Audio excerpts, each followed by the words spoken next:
যাবে আমাদের স্কুল জীবন। স্কুলে না যাওয়ার জন্য কত বাহানা, কত অজুহাত খুঁজতাম। ক্লাস 8-9-এ ওঠার পরে এমনটা ভাবতে লাগলাম, এই ভালো সময়টা যেন কখনো না ফুরায়। স্কুল থেকে যখন একসাথে বাসায় ফিরতাম, শেষ হয়ে যেত রাস্তা, কিন্তু ফুরাতো না আমাদের গল্প। সাক্ষী ছিল লাস্ট বেঞ্চ, সাক্ষী ছিল রাস্তা, আমাদের ফেলে আসা হাজারো রূপকথা। ফাইনালি আসলো বিদায়ের সময়। স্কুলের প্রথম দিনটা, শেষ দিনটা একই ছিল। চোখের জল ফেলেছিলাম 2 দিনই, কিন্তু কারণটা ছিল একেবারে ভিন্ন। একটা যাওয়ার আনন্দ আর একটা বিদায়ের ব্যথা। আজকের এই দিনটা আমাদের জীবনে এক স্মরণীয় অধ্যায়। দীর্ঘ কয়েক বছরে স্কুলে কাটানোর পর আজ বিদায়ের মুহূর্তে এসে গেছে।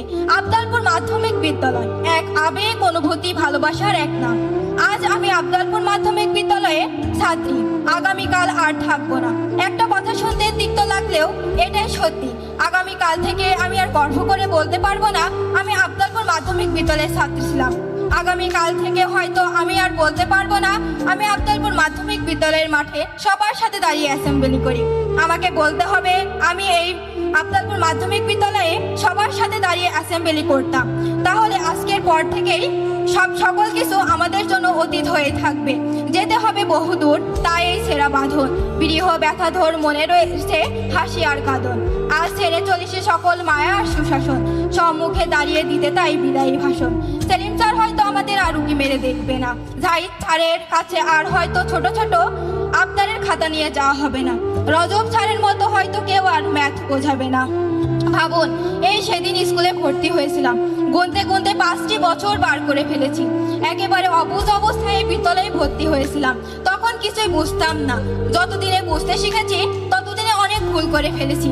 আপনারা আমাদের ক্ষমা করে দিবেন। ভেবেছিলাম সৈয়দ শামসুল হকের মতো একসাথে আছি, একসাথেই থাকবো। বিভেদের রেখা মুছে দিয়ে সাম্যের ছবি আঁকবই। অপূর্ণ থেকে গেল সেই ইচ্ছেটি।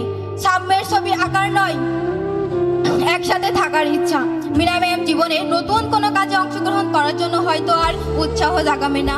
অ্যাসেম্বলি করার ভয়ে ক্লাসরুমে বসে থাকলে আশরাফ স্যার হয়তো আর ডেকে ডেকে মাঠে আনবে না।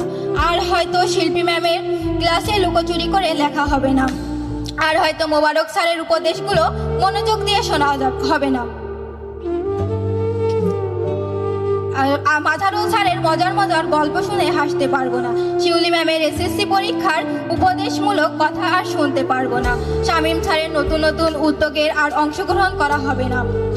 সিরাজ স্যারের ক্লাসে ভালো রেজাল্ট করার স্বপ্ন আর দেখতে পাবো না। শরীফ স্যারের ক্লাসে হয়তো আর লুকোচুরি করে জীববিজ্ঞান বই পড়তে পারবো না।